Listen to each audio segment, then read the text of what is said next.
The golden autumn light spilled through the towering oaks of Central Park, casting dappled shadows across the vibrant playground where children's laughter echoed like a melody. Victoria Sterling stood near a bench, her cream blazer pristine against the backdrop of colorful slides and swings, her platinum blonde hair pulled into a flawless bun that gleamed under the sun. At 34, she was the picture of success, a CEO who had clawed her way from a cramped studio apartment to the helm of a multi-million-dollar tech company in Manhattan. Her sharp blue eyes, which could silence a boardroom with a single glance, softened as they followed her 8-year-old daughter Emma on the swing. Emma's golden hair caught the light, swaying gently as she moved through the air, her silence a stark contrast to the cacophony of the other children. Victoria's heels clicked softly on the pavement as she shifted her weight, her phone buzzing in her hand with emails she'd answer later. For now, her world was Emma, the quiet girl who held her heart in a grip tighter than any corporate deal. Emma was everything. Victoria was not soft. Where her mother was sharp, ethereal, where Victoria was grounded. Her summer sky eyes seemed to see everything, yet she moved through the world like a wisp, present but untouchable. Diagnosed with selective mutism at 3, Emma had never spoken not a single word, not even to cry out for her mother. The doctors had ruled out physical issues. Her vocal cords were perfect, her hearing flawless, her intelligence above average. The diagnosis pointed to psychological trauma, possibly from a difficult birth, though no one could pinpoint the cause. Victoria had spent years chasing answers, flying in specialists from Boston to San Francisco, pouring money into therapies that promised breakthroughs but delivered only heartbreak. Speech therapists with their endless flashcards, psychologists with their play sessions, even alternative healers with their incense and assurances, none had cracked the wall of silence that separated Emma from the world. Each failure carved a deeper wound in Victoria's heart, a reminder that all her wealth and power couldn't give her daughter a voice. The playground was their Thursday ritual, a sacred hour carved out of Victoria's relentless schedule. She'd clear her calendar after 3:30, silencing calls from investors and delegating meetings to her team just to bring Emma here. Central Park's playground, recently renovated with bright red slides and yellow climbing bars, was a haven where Emma could watch other children without the pressure to join them. Victoria stood at a distance, her fingers grazing the smooth edge of her phone, occasionally glancing up to wave at Emma, who rarely looked back. The other children were a whirlwind of energy, shouting about pirates and superheroes, their voices blending into a joyful chaos that Emma observed with quiet curiosity. Victoria had learned to read her daughter's subtle cues, the slight tilt of her head, the way her fingers curled around the swing's chains, signs of a mind that absorbed everything but gave nothing back in words. Teachers called Emma brilliant but unreachable, a child who aced written tests but sat alone at lunch, her pretty face and gentle manner drawing other kids briefly before they drifted away, impatient with her silence. Victoria's life was a study in contrasts. In her glass-walled office overlooking Manhattan, she commanded with precision her designer suits whispering wealth, her decisions steering her company through volatile markets. She'd coded her first app in college, a side project that exploded into a startup, then a tech giant under her relentless drive. Sleepless nights spent debugging lines of code had given way to sleepless nights worrying about Emma. At home, their Upper West Side apartment was a fortress of quiet, filled with books, and Emma's intricate drawings her way of speaking without sound. Victoria would read aloud to her, weaving stories of brave princesses and magical lands, hoping the words might coax Emma out of her shell. But the silence persisted, broken only by the tick of the grandfather clock in the hallway, and the soft rustle of Emma's pencil on paper. Victoria had built an empire, but she'd traded all to hear her daughter say, "Mama," just once. The weight of that silence pressed harder today. Victoria had spent the morning in a boardroom presenting a new AI platform that could revolutionize their industry. The investors had applauded, but her mind was elsewhere, replaying the latest specialists' report. Another dead end. Another promise unfulfilled. She glanced at Emma, who was swinging higher now, her small body cutting through the air with a grace that made Victoria's chest ache. She wondered what Emma saw in those moments, what dreams played behind those wide blue eyes. Did she long to join the other children, or was her world enough as it was? Victoria's phone buzzed again, a reminder of a dinner with a potential partner, but she silenced it. This hour was Emma's, and nothing could take it away. The playground was busier than usual, filled with after-school energy. A group of boys chased each other around the climbing structure, their shouts of "Tag, you're it" ringing out. A little girl in pigtails was building a sandcastle, narrating her work to no one in particular. Victoria watched them all, her heart twisting with a familiar pang. She'd tried play dates, carefully arranged with other mothers, but they always fizzled out. The other children kind at first grew frustrated when Emma wouldn't respond. The mothers, unsure how to navigate the silence, offered sympathetic smiles before drifting away. Victoria had stopped trying to explain Emma's condition, tired of the pitying looks and well-meaning but useless advice. She and Emma had become a unit, their communication a private language of gestures and glances, sufficient but isolating. Then a burst of energy disrupted the scene. A boy no more than 6 tore across the playground like a small tornado, his dark curls bouncing as he shouted, "I'm a rocket ship!" He climbed the slide backward, narrating his mission to Mars with wild enthusiasm. Victoria's lips curved slightly. His joy was infectious, even from a distance. Behind him, a tall man followed at a measured pace, his broad shoulders filling out a worn gray hoodie. His skin was a deep brown, his short hair practical, his jaw shadowed with stubble. He moved with an easy confidence, his eyes tracking the boy with a mix of amusement and vigilance. Victoria noticed the way other parents greeted him, a nod here, a wave there, as if he were a fixture here. She didn't recognize him, but something about his presence felt grounding, like he belonged in this chaotic, colorful world. The boy Jake, she'd later learn, spotted Emma on the swing and veered toward her. "Hi, I'm Jake. Want to play astronauts? You can be the alien or the robot or whatever." His words tumbled out bright and unfiltered. Victoria tensed, her instinct to intervene flaring. Emma usually shrank from such direct approaches, her body curling inward as if to disappear.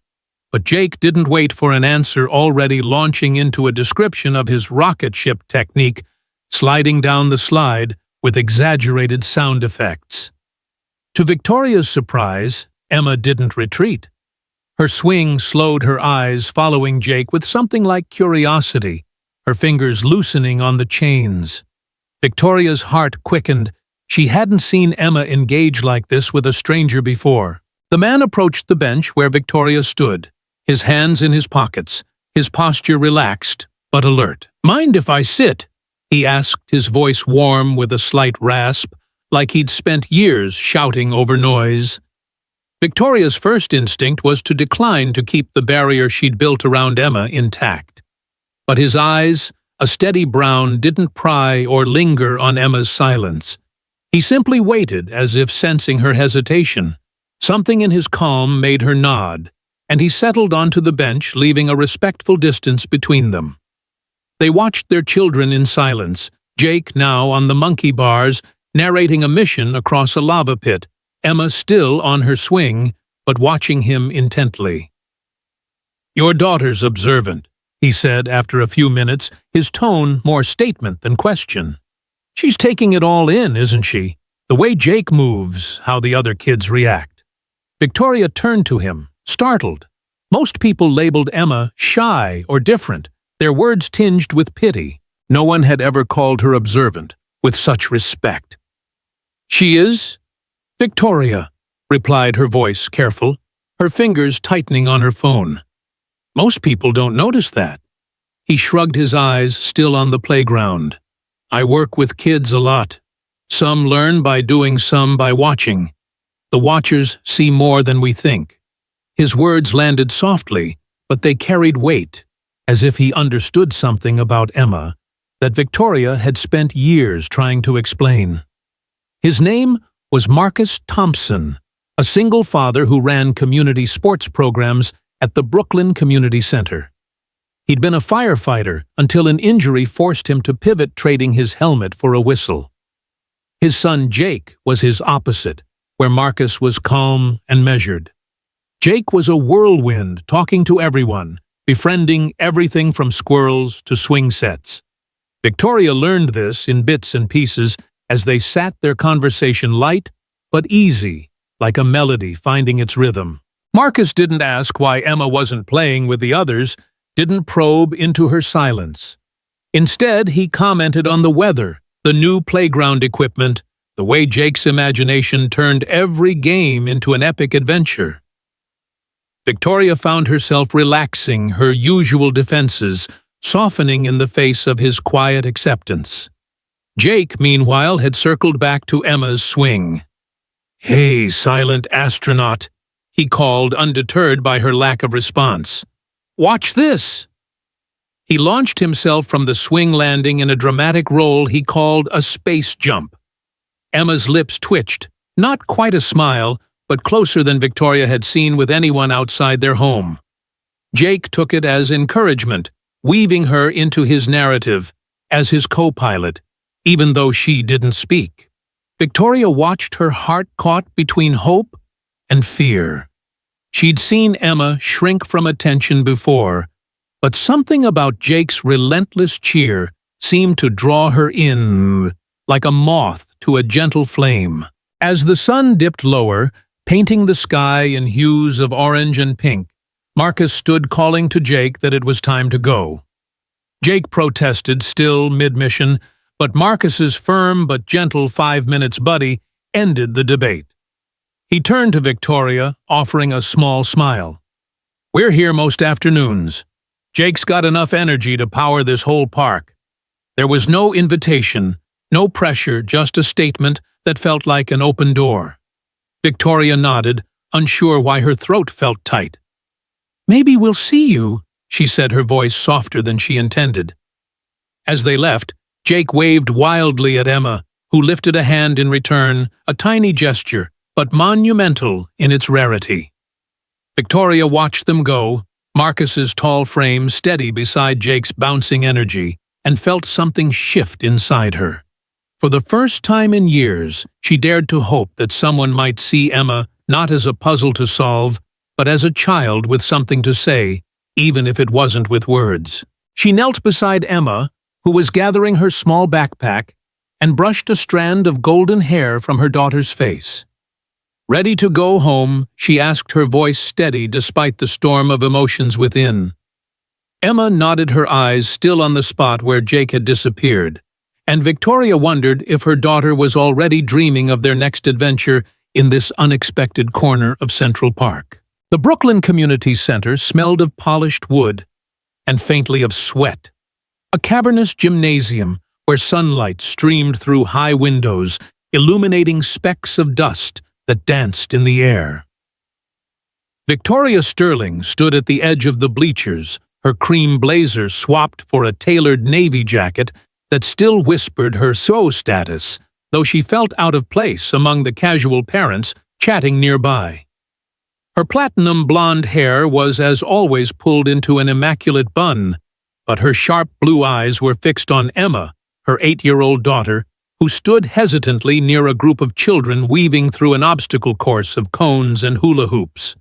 Emma's golden hair caught the light, her summer sky eyes wide with that familiar mix of curiosity and caution. Victoria's phone, usually a constant hum of notifications, was silenced in her pocket. She'd cleared her afternoon delegating a critical product launch meeting to her VP because today was about Emma, whose selective mutism had locked her in silence for 8 years. The Central Park playground where they'd met Marcus Thompson and his son Jake a week ago had planted a seed of hope, and Victoria was determined to nurture it, even if it meant stepping into this unfamiliar world of community programs and noisy children. Marcus Thompson, the tall black single father who'd caught her attention at the park, moved through the gymnasium with an easy authority, his gray hoodie replaced by a navy polo with the community center's logo. His broad shoulders and calloused hands spoke of his past as a firefighter, but his gentle voice and steady brown eyes were what drew the children to him like moths to a flame. He was setting up a game, his deep laugh echoing as he teased a boy who'd tripped over a cone and bounced back up unfazed. Jake, his 6-year-old son, was a whirlwind of energy, his dark curls bouncing as he darted between kids, assigning roles in what he called the galaxy's greatest restaurant. Victoria watched him, marveling at how he included Emma without hesitation, as if her silence was just another part of the game. "You're the taste tester, Emma," he announced, handing her an imaginary plate of sand pies. "Tell us if it's good." Emma's lips twitched, not quite a smile, but her fingers loosened on the edge of her sweater, a sign Victoria recognized as cautious interest. The past week had been a whirlwind of cautious optimism. After their encounter at Central Park, Victoria had found herself returning to the playground each afternoon, drawn by the possibility that Marcus and Jake might be there. They usually were Jake's boundless energy, transforming slides into spaceships and swings into rocket launchers. Marcus would sit nearby sometimes with a coffee he'd wordlessly offered to Victoria, his presence a quiet anchor in the chaos. He never asked about Emma's silence, never pushed for explanations, and that restraint had disarmed Victoria's usual defenses. She'd spent years fielding questions from teachers, doctors, and well-meaning strangers, each one a reminder of Emma's difference. Marcus, though, seemed to see Emma as she was a child, not a condition. When he'd mentioned his after-school program at the Brooklyn Community Center, describing it as a place where kids found confidence through movement, Victoria had surprised herself by asking if Emma could join. Tuesdays and Thursdays, 4 to 5, Marcus had said, his smile warm but not patronizing. "Drop in, no pressure. You can stay or grab coffee next door." And so here they were, Victoria's heels clicking softly on the bleacher steps as she settled to watch, her heart a tangle of hope and fear. The gymnasium buzzed with activity, 7 or 8 children weaving through Marcus's obstacle course, which he'd transformed into a pretend kitchen.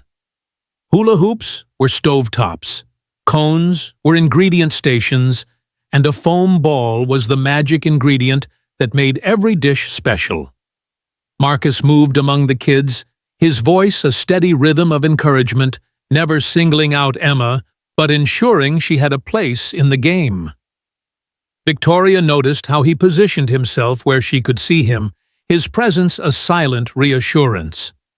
Jake, true to form, was the heart of the chaos, narrating their restaurant's mission to feed intergalactic travelers. Emma's our food critic, he declared, handing her a paper plate he'd drawn stars on. She decides if the food's good enough for aliens. The other children laughed, accepting the role without question, and Victoria felt her throat tighten. Emma had never been part of a group like this, never been included without someone pointing out her silence. Victoria's mind drifted to the years of failed therapies, each one a fresh wound. She'd flown in a speech pathologist from Chicago who'd promised miracles with flashcards, only for Emma to sit stone-faced through every session. A child psychologist in Boston had tried art therapy, filling their apartment with drawings that spoke volumes, but never broke the silence. Alternative healers had come and gone, their crystals and chants costing thousands for nothing but false hope. Victoria had spent more on Emma's treatments than most people spent on their homes, her bank account a testament to her desperation. Each failure had chipped away at her, leaving her to wonder if she was failing Emma by pushing too hard or not hard enough. The worst was the parent-teacher conferences, where well-meaning educators like Mrs. Carter at Emma's private school in Manhattan suggested special programs that felt like giving up. Emma's classmates had tried at first, drawn to her gentle beauty, but their patience waned when she wouldn't play their games. They weren't cruel, just indifferent, and that indifference cut deeper than any taunt. Now, watching Emma stand at the edge of the group, Victoria felt a flicker of something she hadn't dared name in years: hope. Marcus had a gift for creating structure without pressure. His team's a delicate balance of chaos and safety. He knelt beside a girl who'd dropped her ingredient, helping her rejoin the game without making a fuss. When a boy complained that Emma wasn't saying anything, Marcus intervened smoothly. "Some critics write their reviews," he said, producing a small notebook and pencil from his pocket. "Emma want to draw stars for the dishes?" Emma hesitated, then took the pencil, her small hand steady as she drew a single star for Jake's sand pie. The other children crowded around, excited by the new rule, each trying to earn more stars. Victoria's breath caught. She'd never seen Emma engage like this, not with strangers, not in a group. The game evolved, the children deciding their restaurant needed a magic ball to add special powers to their dishes. They formed a loose circle, passing the foam ball, each child calling out what it added: sparkles, strength, invisibility. Victoria watched Emma closely, her heart pounding as the ball moved closer. Emma had never liked being the center of attention, her body language screaming discomfort when forced to participate. But Jake, oblivious to her hesitation, tossed the ball to her with a grin. "Your turn, silent astronaut," he said, his nickname for her now, a term of endearment. Emma caught the ball, her fingers tightening around it, her eyes darting to Marcus, then to Victoria. The gymnasium seemed to quiet the other children, waiting with the natural patience kids sometimes surprise you with. Marcus knelt, bringing himself to her level, his voice low but clear. "What does the magic ball add to the recipe, Emma?" he asked, his tone gentle, not demanding. The silence stretched taut as a wire. Victoria leaned forward, her hands clasped so tightly her knuckles whitened. She'd seen this moment before, therapists pushing Emma to speak, only for her to retreat further. But Marcus didn't push. He waited, his eyes steady, his presence a quiet invitation. Emma's lips moved, forming shapes without sound, her small shoulders rising, with a breath Victoria could see from across the room. Then, in a voice so soft it was barely a whisper, like a leaf brushing the ground, she said, "Ball." The word cut through the air, sharp and fragile, and Victoria froze, her hand flying to her mouth. Tears blurred her vision, her heart hammering so loudly she thought it might burst. 8 years of silence, broken by one word, one impossible, beautiful word. The children, unaware of the magnitude, cheered and continued the game, Jake announcing that ball was the perfect ingredient for their cosmic soup. Marcus stood slowly, his eyes finding Victoria's across the gymnasium.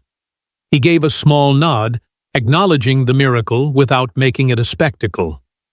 Victoria saw his hand shake slightly as he ran it over his short hair, a sign he was controlling his own emotions for their sake. Emma, as if surprised by her own voice, returned to her quiet observation, but there was a lightness to her now, a subtle shift in her posture that Victoria recognized as relief. The game continued, the children passing the ball, inventing wilder powers, but Victoria barely heard them. Her world had narrowed to Emma, to that single word echoing in her mind like thunder.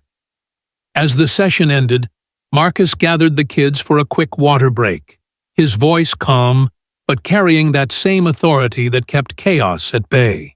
Emma lingered near Jake, who was explaining his next game, a pirate adventure, for Thursday. Victoria approached her legs unsteady, her mind racing to process what had just happened. Marcus met her gaze, his expression soft but professional. "That was big," he said quietly as the kids dispersed to gather their things. She spoke because she felt safe.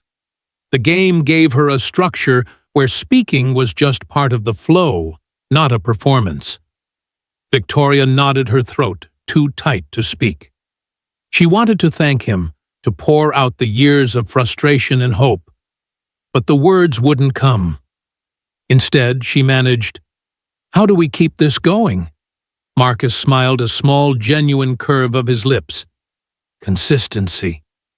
Keep coming. Let her set the pace." Jake's already planning her role in Thursday's game. They walked out together, Emma clutching her notebook with its single star, Jake chattering about pirates and treasure maps. Victoria glanced at Marcus, his tall frame steady beside his son's boundless energy, and felt a gratitude too vast for words. He'd given her something no specialist had, a moment of connection with her daughter that felt like a crack in the wall of silence. As they reached the parking lot, Jake turned to Emma, waving wildly. "See you Thursday, silent astronaut." Emma lifted a hand, her gesture small but deliberate, and Victoria's heart swelled. In the car, she looked at her daughter, whose eyes were fixed on the notebook, her fingers tracing the star she'd drawn. "You did so well today," Victoria said softly, her voice thick with emotion. Emma didn't respond, but her lips curved slightly, and for the first time in years, Victoria felt like they were moving forward, not just standing still. The Manhattan skyline glittered through the floor-to-ceiling windows of Victoria Sterling's office, a testament to her empire, but the view did nothing to ease the knot in her chest. Her navy suit was impeccable, her platinum blonde hair still in its signature bun, but her sharp blue eyes were clouded with worry as she stared at her phone, ignoring the spreadsheet on her desk. It was Thursday, and she was supposed to be at the Brooklyn Community Center, with Emma watching her daughter navigate Marcus Thompson's games, hoping for another whispered word to break the silence of her selective mutism. Instead, Victoria was trapped in a crisis meeting, her tech company's new AI platform crashing during a critical demo for investors. Her team scrambled around her, voices tense, but all she could think about was Emma, her 8-year-old daughter, whose golden hair and summer sky eyes hid a world of silence that had only just begun to crack. Last week's miracle, Emma saying ball in Marcus's game, had ignited a fragile hope, but now Victoria's absence threatened to snuff it out. The past 2 weeks had been a whirlwind of progress. After Emma's first word at the community center, Victoria had rearranged her life to prioritize Tuesdays and Thursdays, the days Marcus ran his after-school program. She'd delegated meetings, turned down invitations to industry galas, and even left a high-stakes negotiation early to ensure she was there sitting on the bleachers watching Emma inch toward connection. The Brooklyn Community Center had become a sanctuary, its worn gymnasium transformed by Marcus's creativity into spaceships, jungles, and pirate ships. Marcus, the tall, black single father who'd once been a firefighter, had a gift for making every child feel seen. His broad shoulders filled out his navy polo, his calloused hands gentle as he guided kids through games that were more than play. They were bridges to confidence. His son Jake, a 6-year-old bundle of energy with dark curls and an infectious grin, was Emma's fiercest ally, weaving her into his adventures as the silent astronaut or treasure guardian without ever demanding she speak. Emma had blossomed in those sessions, her small body less rigid, her eyes brighter. She hadn't spoken again since ball, but she'd started participating, pointing at obstacles, nodding to Jake's wild ideas, even drawing stars to rate imaginary dishes. Victoria had watched heart swelling as Emma stepped closer to the group, her silence less a wall and more a veil thinning with each game. Marcus had explained it over coffee one afternoon, his deep voice steady as he described how movement and play could bypass anxiety, creating pathways for speech. "It's about safety," he'd said, his brown eyes meeting hers with an understanding that felt like a lifeline. "She'll speak when she's ready, but only if she feels safe." Victoria had clung to that, rearranging her schedule to ensure Emma felt her presence, her commitment. But this week, her company's crisis had pulled her back, and the guilt was a physical weight pressing against her ribs. Tuesday had been the first missed session. A server outage had forced Victoria to stay late troubleshooting with her engineers while Emma went to the community center with their nanny Clara. Victoria had texted Marcus an apology, promising to be there Thursday, but now Thursday was slipping away too. The demo crash had escalated, investors were circling, and her board was demanding answers. She'd sent Clara again, her heart twisting, as she typed another apology to Marcus. She imagined Emma in the gymnasium, her small frame retreating into itself without her mother there. And the thought was unbearable. Victoria's success had always been her armor, but now it felt like a cage keeping her from the one thing that mattered most. At the community center, the session unfolded without her. Marcus had set up a jungle adventure with ropes as vines and mats as quicksand pits. Jake, as usual, was the ringleader, declaring Emma the eagle eye who spotted dangers from above. But Emma was quieter today, her movements hesitant, her eyes darting to the bleachers where Victoria should have been. Clara, kind but unfamiliar with the nuances of Emma's condition, sat stiffly, her attention split between the kids and her phone. Jake tried to draw Emma in his chatter, relentless.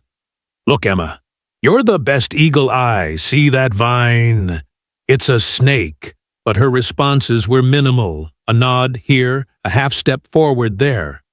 Marcus noticed his steady gaze tracking her withdrawal, but he kept the game moving, giving her space to re-engage. When the session ended, Emma clutched her backpack and stayed close to Clara, her face a mask of quiet disappointment. Victoria didn't see the text from Marcus until late that night, after the crisis meeting had dragged into the evening.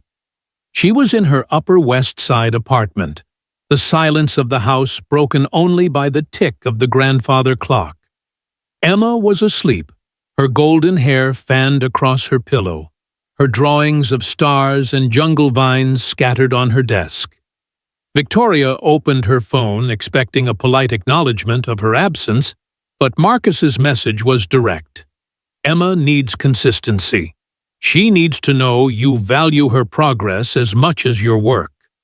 The words hit like a slap. Her first instinct a flare of anger at his presumption.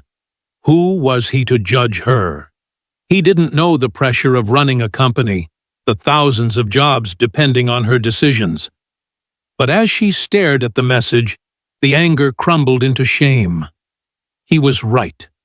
She'd promised Emma her presence, and she'd broken that promise, choosing her company over her daughter's fragile breakthrough. Friday afternoon found Victoria at Central Park, her heels sinking slightly into the soft earth near the playground. She'd cleared her schedule, determined to make things right. Emma was on her swing, her movements slower than usual, her eyes fixed on the ground. Jake and Marcus were already there. Jake digging in the sandbox, narrating a dinosaur hospital. Marcus standing nearby with his usual calm. But the warmth Victoria had come to expect from him was gone, replaced by a careful neutrality. Jake, oblivious, ran to Emma waving a plastic shovel. "Hey, silent astronaut. Wanna help save the Triceratops?" Emma's lips twitched, but she didn't move her hands tight on the swing's chains. Victoria approached Marcus, her apology ready. But he spoke first, his voice low and measured. "I get it, Victoria. You're a single parent running a company. But Emma doesn't understand board meetings or product launches. She understands that the week she started trusting enough to try, you weren't there." The truth of his words cut deep, stripping away her defenses. She'd built her life around providing for Emma private tutors, the best schools, a home filled with everything a child could need. But provision wasn't presence. "You're right," she said, her voice barely above a whisper, surprising him with her admission. "I failed her this week when she needed stability most. I chose wrong." She looked at Emma alone on the swing, and her heart ached. "How do I fix this?" Marcus's expression softened just a fraction. "You show up. Every time. No matter what. And when you can't, you explain it to her yourself, not through someone else. She needs to know she's your priority, not in words, but in actions." He paused, then added, "There's a special session tomorrow Saturday. Just Emma, Jake, and one other kid. Can you make it?" Victoria nodded, already canceling her weekend conference call in her mind. "We'll be there." Saturday morning dawned crisp and clear, the air carrying the first hint of fall. Victoria drove Emma to the community center, her heart heavy with guilt, but resolute. The gymnasium was quieter today, set up for a small group. Marcus had created a storytelling circle, cushions arranged in a cozy ring under soft lighting that made the space feel intimate, almost magical. Jake was there, bouncing with excitement, and a quiet girl named Amy, who seemed as reserved as Emma, but eager to play. Marcus greeted them warmly, his navy polo swapped for a simple green t-shirt, his smile genuine but cautious. "We're making a story together," he explained, kneeling to Emma's level. "You can add your part however you want, drawing gestures or whispering to Jake if you like." Emma nodded, her eyes flicking to Victoria, who offered a reassuring smile and settled on the bleachers, determined to be present. Jake launched the story, an underwater adventure about explorers seeking a lost pearl. Amy added magical sea creatures, her voice soft but clear. When Emma's turn came, she hesitated, her fingers twisting in her lap. Marcus offered her a sketch pad, and she drew a detailed octopus, its tentacles curling across the page. Jake beamed, incorporating the octopus into his narrative, declaring it the guardian of the pearl. Victoria watched, her chest tight with hope, as Emma relaxed, her drawings growing more animated. The story wove back and forth, the children's ideas blending into a vibrant tale. When Jake dropped the foam ball they were using as the pearl, it rolled to Emma's feet. Without thinking, she picked it up and held it out to him, saying, "Here."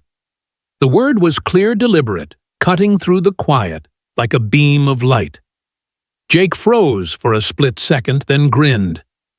"Thanks, Emma," he said, diving back into the game as if nothing monumental had happened. Victoria's hand flew to her heart, tears stinging her eyes. Marcus glanced at her, his nod almost imperceptible, but his eyes held the same awe she felt. Amy smiled, a small, delighted curve of her lips, and the game continued. Emma's single word a spark that lit the room. She didn't speak again that session, but she stayed engaged. Her body language open, her drawings vivid. When it was time to leave, she walked to Marcus and tugged his sleeve. He knelt, and she whispered something Victoria couldn't hear. He nodded, his face serious but warm. "I'll tell Jake you said goodbye," he said. "He'll be happy to hear it." In the car, Victoria glanced at Emma, who was tracing the octopus on her sketch pad. "What did you tell Marcus?" she asked softly. Emma was quiet for a long moment, then said in a voice rusty but determined, "Tell Jake, thank you." 3 words, each one a victory, and Victoria pulled into a parking lot, unable to drive through, the tears blurring her vision. "Emma, I'm so proud of you," she said, turning to face her daughter. "And I'm sorry I wasn't there this week when you needed me." Emma met her gaze, her blue eyes wise beyond her years, and reached out to pat her mother's hand, a gesture of forgiveness that broke Victoria's heart open. She realized then that fixing this meant more than showing up. It meant proving to Emma every day that she was enough, that her voice, however small, was worth waiting for. As they drove home, the Manhattan skyline fading into dusk, Victoria knew she'd move mountains to keep that promise, even if it meant redefining what success looked like. The autumn breeze carried a hint of crispness through Central Park, where the golden light filtered through the oaks, painting the playground in hues of amber and crimson. Victoria Sterling stood on the grassy lawn, her cream dress flowing softly, her platinum blonde hair loose for the first time in years, cascading over her shoulders in gentle waves. At 34, she was still every inch the CEO who'd built a tech empire in Manhattan, but today, her sharp blue eyes held a softness that hadn't been there before. Beside her stood Marcus Thompson, his tall frame striking in a tailored navy suit, a far cry from his usual community center polo. His deep brown skin glowed under the sunlight, his steady brown eyes crinkling with a smile as he adjusted the boutonniere pinned to his lapel. Their children Emma and Jake stood between them. Emma in a yellow dress she'd chosen herself, clutching a small box with the rings, and Jake, his dark curls barely tamed already sporting grass stains on his matching suit pants. The small gathering of family and friends formed a semicircle, their faces warm with anticipation as the officiant prepared to speak. This was no ordinary day. It was the culmination of a journey that had begun in this very park, where a silent girl found her voice and two broken families became whole. The past months had been a tapestry of small victories and quiet transformations. Emma Victoria's 8-year-old daughter, with her golden hair and summer sky eyes, had begun speaking regularly within the safe circle of Marcus's community center sessions and their park playdates. Her selective mutism, a wall of silence that had defined her life for 8 years, was crumbling, not with a dramatic crash, but with the steady erosion of trust and love. She whispered to Jake, her fierce champion, who never treated her silence as a flaw, and occasionally to Marcus, whose gentle presence made her feel seen. Even Amy, the quiet girl from the storytelling session, had become a friend, her soft-spoken nature a mirror to Emma's own. Victoria had restructured her life to make Tuesdays and Thursdays sacred, turning down million-dollar deals to sit on the bleachers of the Brooklyn Community Center watching Emma bloom. Her company still thrived, but she delegated more, trusting her team to handle what she once micromanaged because Emma's progress was worth more than any profit margin. Marcus and Victoria's relationship had evolved too, from coffee conversations to shared dinners with the kids, always cautious but undeniable. Marcus had opened up about his past, his wife leaving when Jake was 2, unable to handle the uncertainty of his firefighter's life. The back injury that ended his career but led him to his calling with children. Victoria shared her own story. Emma's father, a fleeting relationship that ended before Emma was born, leaving her both wounded and relieved. Their connection grew in the quiet moments, Marcus bringing coffee to the park, Victoria inviting him and Jake for Sunday dinners in their Upper West Side apartment, where Emma's drawings covered the walls and Jake's laughter filled the silence. It wasn't just love. It was a partnership built on understanding, on seeing each other's scars, and choosing to build something new. The breakthrough everyone had been waiting for came at Jake's 7th birthday party in February, held in the community center's gymnasium, transformed into a pirate-themed adventure. Emma had helped plan it, spending weeks with Victoria crafting decorations and a comic book of their shared adventures, each page a testament to their games. When it was time to sing Happy Birthday, Emma's voice joined the chorus, soft but clear, a delicate note in the harmony of children's voices. The parents, aware of her condition, exchanged glances, but said nothing, letting the moment shine without fanfare. Later, as Jake opened his presents, he saved Emma's for last, flipping through her comic book with wide-eyed delight.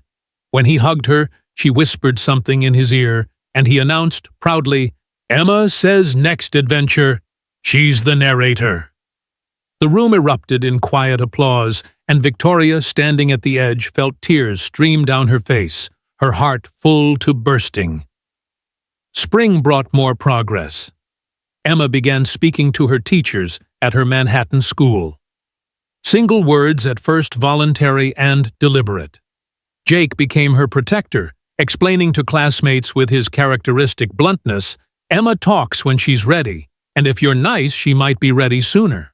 The school, after months of advocacy, agreed to an individualized education plan that didn't force verbal participation, allowing Emma to thrive in her own way.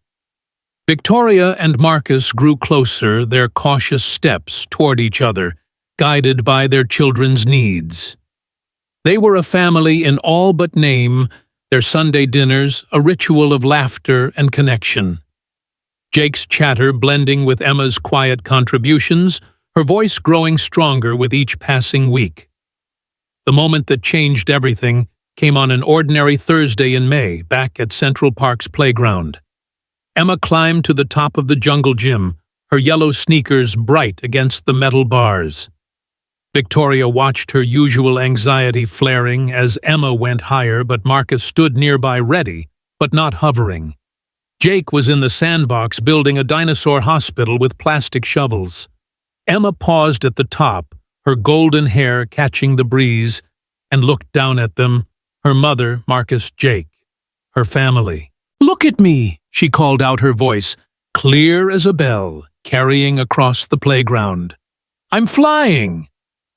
Other parents glanced up, startled by the sound, but Victoria's hand flew to her heart, tears welling instantly. Marcus's face broke into a wide smile, and Jake abandoned his dinosaurs to cheer, "Go Emma!" But she wasn't done. She climbed down, walked to Marcus, and tugged his shirt until he knelt. "Jake's dad," she said loud enough for all to hear. "Will you be my dad too?"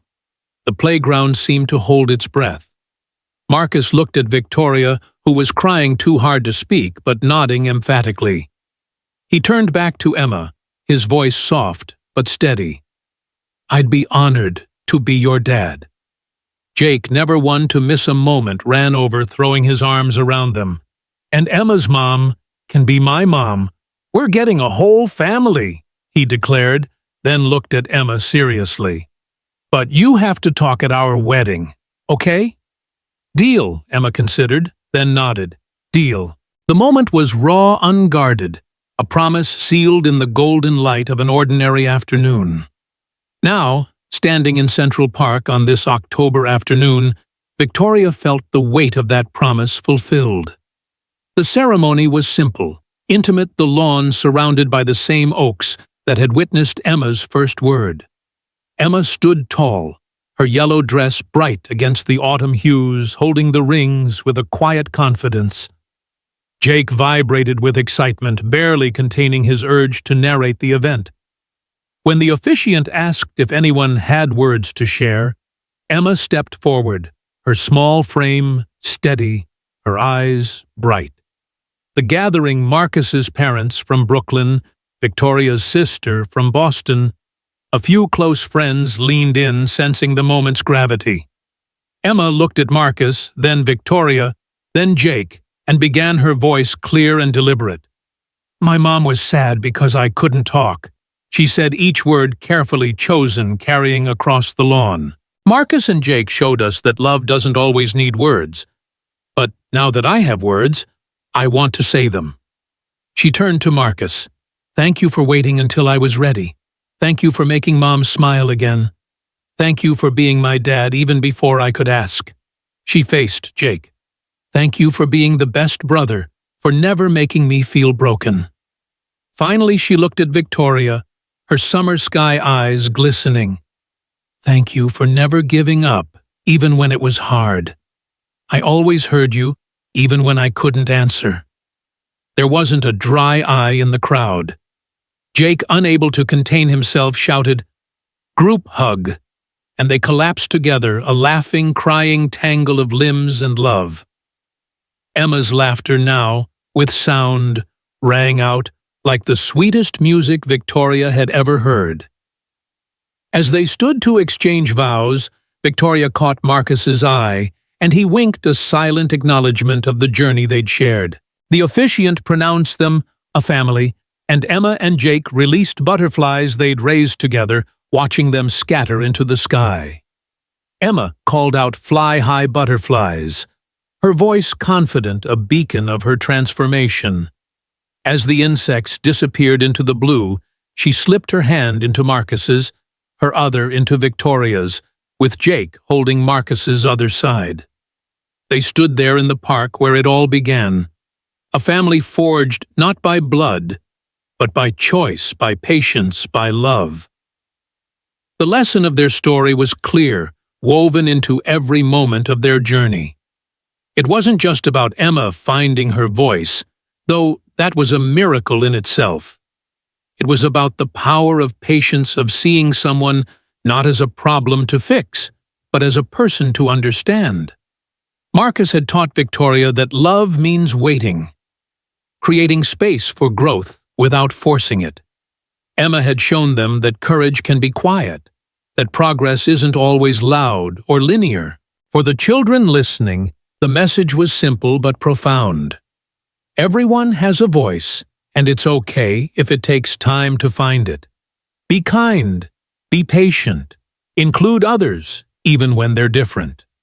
For the adults, it was a reminder to prioritize what matters: family connection, presence over ambition or success. Victoria had learned to redefine success not as profit margins or corporate victories, but as the sound of her daughter's laughter, the warmth of Marcus's hand, the joy of Jake's boundless energy.